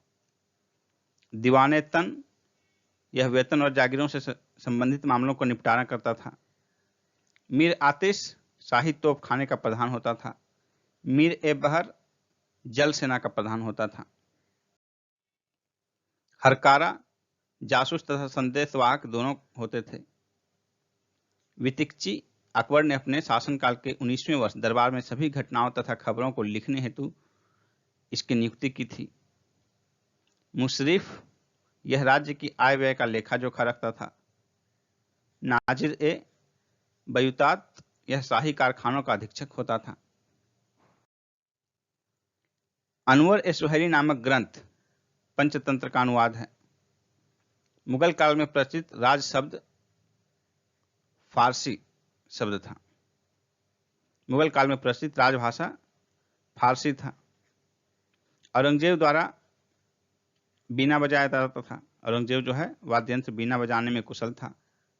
बाबर की पुत्री गुलबदन बेगम को हुमायूं नामा नामक पुस्तक की रचना तथा मुगल काल में अनेक ऐतिहासिक विवरण लिखे।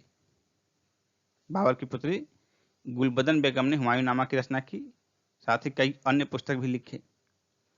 उत्तरी भारत में किसको आधुनिक संगीत का अग्रदूत कहा जाता है? मोहम्मद रिजा खां को।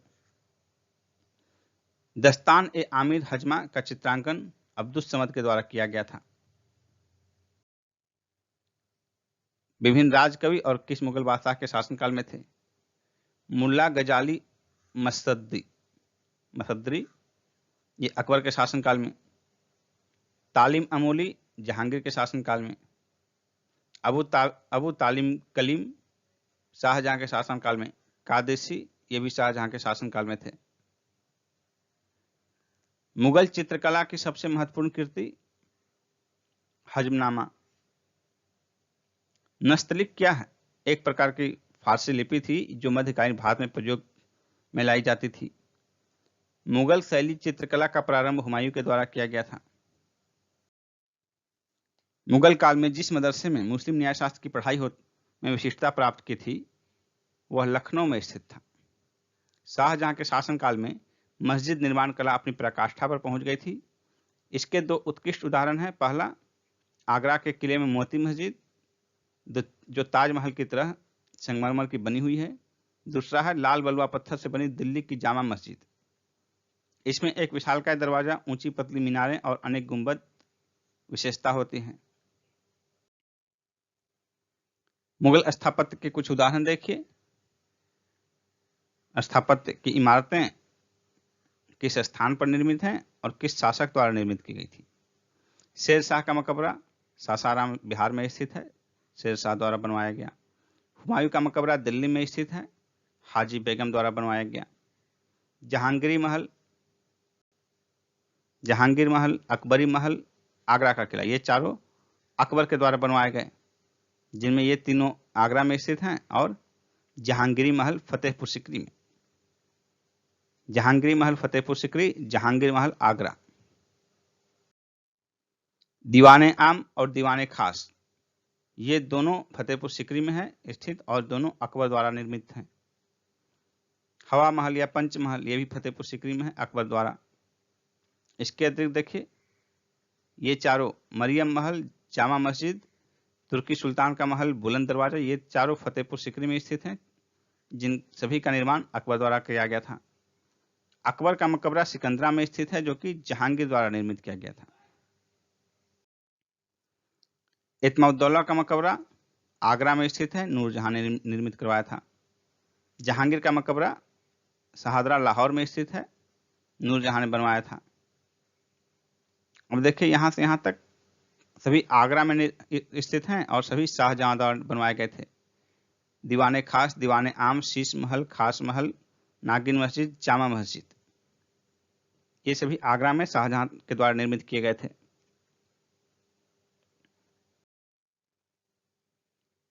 मच्छी भवन आगरा में स्थित है, शाहजहां ने बनवाए थे, ये सभी शाहजहां ने बनवाए। मोती मस्जिद आगरा में। दिल्ली के लाल किले में मोती मस्जिद का निर्माण शाहजहां के द्वारा नहीं, औरंगजेब के द्वारा किया गया था। आगरा की मोती मस्जिद शाहजहां ने बनवाया था, जबकि दिल्ली का मोती मस्जिद औरंगजेब के द्वारा। लाल किला, दिल्ली का लाल किला शाहजहां। उसके अतिरिक्त देखिए, ये चारों दिल्ली में बनाए गए और शाहजहां के द्वारा। जहानाबाद, जामा मस्जिद, दीवाने आम, दीवाने खास। जामा मस्जिद देखिए, किसी भी शहर के प्रमुख मस्जिद को, सबसे बड़ी मस्जिद को जामा मस्जिद कहा जाता है। तो दिल्ली का जामा मस्जिद का निर्माण शाहजहां ने करवाया था। मुगल कालीन साहित्य देखते हैं हम लोग। पुस्तक या उसका किसी का अनुवाद और उसका लेखक कौन था और भाषा। तो यहाँ जो सभी है, सभी की भाषा फारसी है। तो देखिए, रामायण उसका अनुवाद किया गया बदायूं द्वारा फारसी में। भगवत गीता का फारसी अनुवाद किया गया टोडरमल के द्वारा। योग वशिष्ठ का फारसी अनुवाद किया गया दारा सिकोह के द्वारा। अथर्ववेद का फारसी अनुवाद किया गया सर हिंदी के द्वारा। पंचतंत्र का फारसी अनुवाद किया गया मौलाना शाह मोहम्मद शाहबादी के द्वारा। लीलावती का फारसी अनुवाद किया गया फैजी के द्वारा।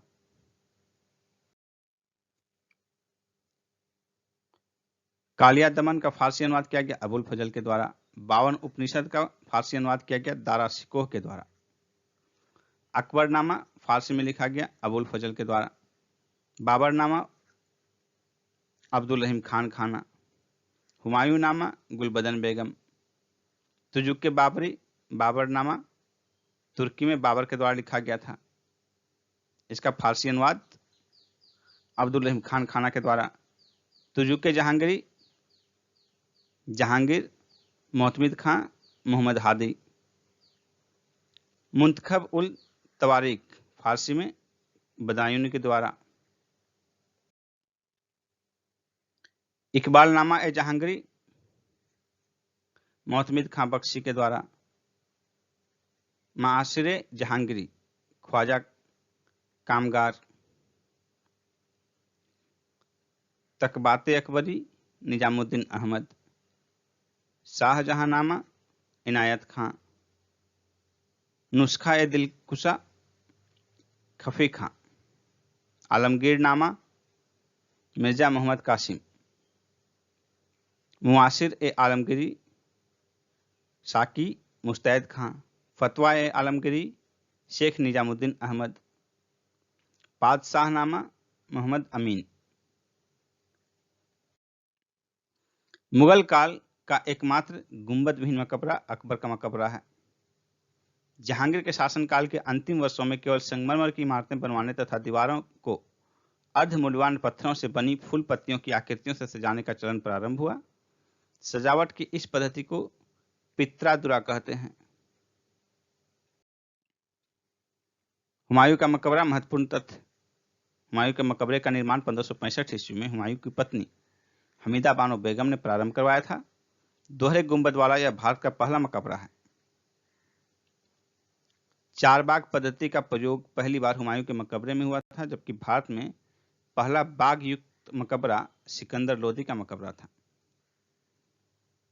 हुमायूं के मकबरे को ताजमहल का पूर्वगामी माना जाता है। हुमायूं के मकबरे में दफनाए गए मुगल घराने के लोगों में हाजी बेगम, हमीदा बानो बेगम, हुमायूं की छोटी बेगम, दारा शिको, जहादर शाह, फरुख सियार, रफी उदरजात और आलमगीर द्वितीय प्रमुख हैं। दिल्ली के अंतिम मुगल बादशाह बहादुर शाह जफर तथा उनके 3 शहजादे को अंग्रेज लेफ्टिनेंट हडसन ने 1857 ईस्वी में हुमायूं के मकबरे से ही गिरफ्तार किया था। जहांगीर के शासनकाल में प्रसिद्ध चित्रकार मंसूर को नादिर उल उसर की उपाधि से सम्मानित किया गया था। प्रसिद्ध संगीतज्ञ तानसेन का मकबरा ग्वालियर में स्थित है। कई बार पूछा गया है क्वेश्चन एग्जाम में। रामचंद्रिका तथा रसिक प्रिया की रचना केशवदास ने की थी। फतेहपुर सिकरी का निर्माण लगभग 15 वर्षों में हुआ। इसके महत्वपूर्ण भवन देखिए: खास महल, हवा महल, हिरन मीनार, दीवाने आम, दीवाने खास, जोधाबाई का महल, शेख सलीम चिश्ती का मकबरा, पंचमहल, बुलंद दरवाजा, बीरबल का महल। ये सभी महल जो है फतेहपुर सिकरी में निर्मित कराए गए और लगभग 15 वर्ष के दौरान ये सभी करवाए गए। मुगल चित्रकारी जहांगीर के शासनकाल में अपनी पराकाष्ठा पर पहुंची। मुगल चित्रकला शैली में किन शैलियों का सम्मिश्रण है? भारतीय, ईरानी और फारसी का। पित्रादुरा तकनीक का प्रयोग एतमादुल्ला के मकबरे में हुआ, जो ईरानी शैली में निर्मित है। पहाड़ी school, Rajput school, Mughal school तथा कांगड़ा स्कूल चित्रकला की विभिन्न शैलियों को प्रदर्शित करते हैं। संस्कृत में अल्लोय निषद नामक एक छोटे उपनिषद की रचना करवाई थी अकबर ने। मराठा राजवंश में देखिए, यहाँ हायरार्की दी गई है।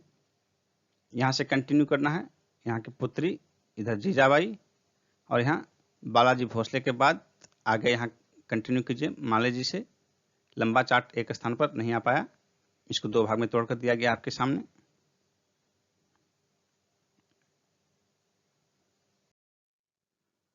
मोडी लिपि का प्रयोग किसके लेखों में किया जाता है? मराठों के। सरंजामी प्रथा का संबंध मराठा भूराजस्व प्रथा से है। मराठा साम्राज्य में शिवाजी के प्रशासन में मंत्री परिषद को अष्टप्रधान के नाम से जाना जाता था। शिवाजी ने अपनी राजधानी रायगढ़ में स्थापित की थी। तृतीय आंग्ल मराठा युद्ध में पेशवा ने जॉन मैल्कम के सामने आत्मसमर्पण किया था।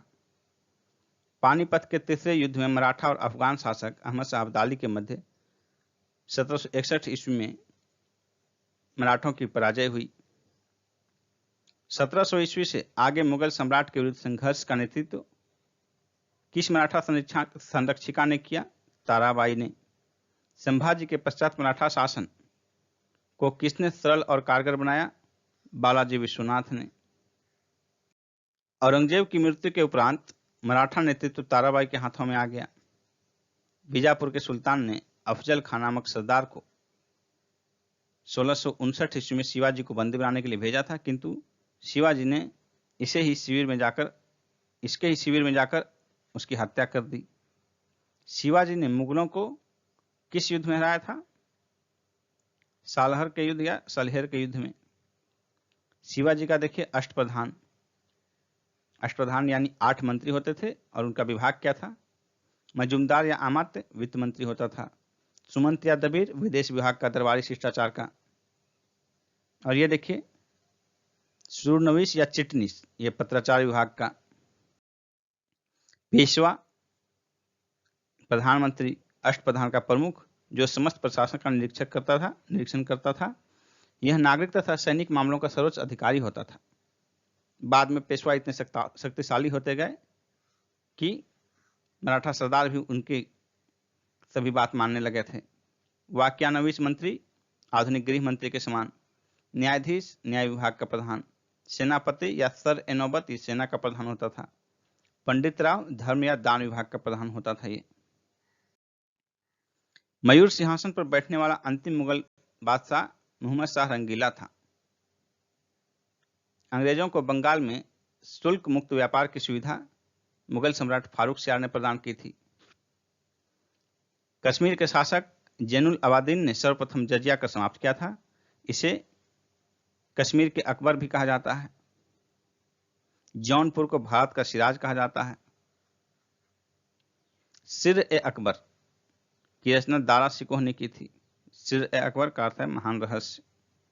हैदराबाद के स्वतंत्र राज्य की स्थापना चिनकिलिज खान ने की थी।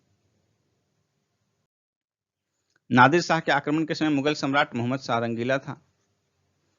मोहम्मद शाह के शासनकाल में हिजड़ों तथा महिलाओं के एक वर्ग का कामकाज पर सर्वाधिक प्रभुत्व था। बहमनी राज्य की स्थापना की थी हसन गंगू ने 1347 ईस्वी में। मुगल काल में किस बंदरगाह को बाबुल मक्का या मक्का द्वार कहा जाता था? सूरत को। हितोपदेश का फारसी अनुवाद किसने किया था? ताजुल माली ने किया था। जयसिंह द्वितीय ने दिल्ली में खगोलीय वेधशाला का निर्माण करवाया, जिसे वर्तमान में जंतर मंतर कहा जाता है। विश्व का सबसे बड़ा गुंबद गोल गुंबद बीजापुर का है। मुस्लिम शासकों में किसे उसकी प्रजा जगत गुरु कहकर पुकारती थी? इब्राहिम शाह द्वितीय को। अंतिम मुगल बादशाह बहादुर शाह जफर के पिता का नाम था अकबर द्वितीय। वजीर गाजुद्दीन ने दिल्ली में मुगल बादशाह शाह आलम द्वितीय को प्रवेश नहीं करने दिया था। मुगलों ने नवरोज का त्यौहार पारसियों से ग्रहण किया।